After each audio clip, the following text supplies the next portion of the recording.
اللہ کے نیک بندے جن کے اندر تقویٰ ہے، جو پرہیزگار ہیں، جو اللہ کو یاد کرتے ہیں یا اس کی عبادت کرتے ہیں، تو اللہ خود کہتا ہے کہ ہم ان کے دلوں پر سکینہ نازل کرتے ہیں۔ والذی انزل السکینۃ فی قلوب المؤمنین، اور ان کے ایمان میں اور یزدادوا ایمان ما ایمانہم، ہم ان کے ایمان میں اور اضافہ کرتے ہیں، دلوں کی تسلی، سکون، سکینہ نازل ہوتی ہے اور ایمان میں اور اضافہ ہوتا ہے۔ یہ تقویٰ ہے۔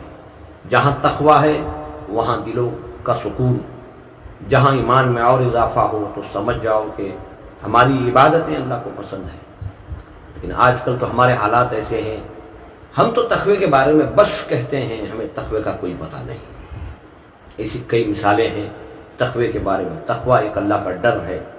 جیسے ایک انسان روزہ رکھتا ہے اپنی مرضی سے، اپنے ارادے سے، جب روزہ رکھا، دھوپ نکل آئی، کہیں پر سفر کر رہا ہے، کہیں کام کر رہا ہے، پیاس لگ رہی ہے، بھوک لگ رہی ہے، ناتوانی ہو رہی ہے، مگر اس کے باوجود بھی اس کے سامنے پانی ہوتا ہے، کھانے کی چیزیں ہوتی ہیں، وہ اس کے باوجود بھی اپنے آپ کو کنٹرول کرتا ہے۔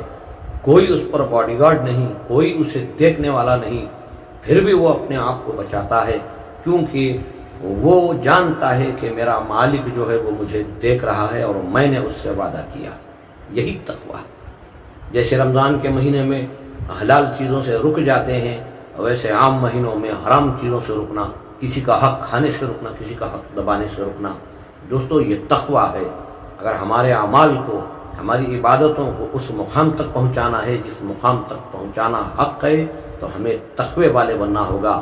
جھوٹ، دھوکہ، فریب، ان چیزوں سے بچنا ہوگا، کسی کا دل دکھانے سے بچنا ہوگا، کسی کا ناحق مال لینے سے بچنا ہوگا۔ ہمیں تقوی اختیار کرنا ہوگا۔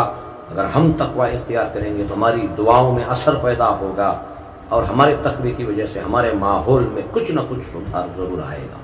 علماء اور فقہا کی باتوں پر غور کرو، اپنے اپنے مقام پر علماء سے رابطہ کرو، تحقیق کرتے رہو کہ وہ کون سی چیزیں ہیں جو میرے لیے حلال ہوں گی، میرے لیے جائز ہوں گی، وہ کون سی چیزیں ہیں جو میرے لیے ناجائز ہوں گی، حرام ہوں گی، تاکہ ہم حرام چیزوں سے بچ کر حلال کے ذریعے اپنی ضرورتوں کو پورا کرتے ہوئے، عبادتوں کو کرتے ہوئے، دعاؤں کو کرتے ہوئے ہمیں یہ سفر کو طے کرنا ہے۔ ہمارا سفر خبر تک ہمیں لے جا رہا ہے، اپنی زندگی کا، اپنی تجارتوں کا، اپنے معاملات کا ہمیں حساب و کتاب دینا ہے، اس بات میں کوئی شک نہیں۔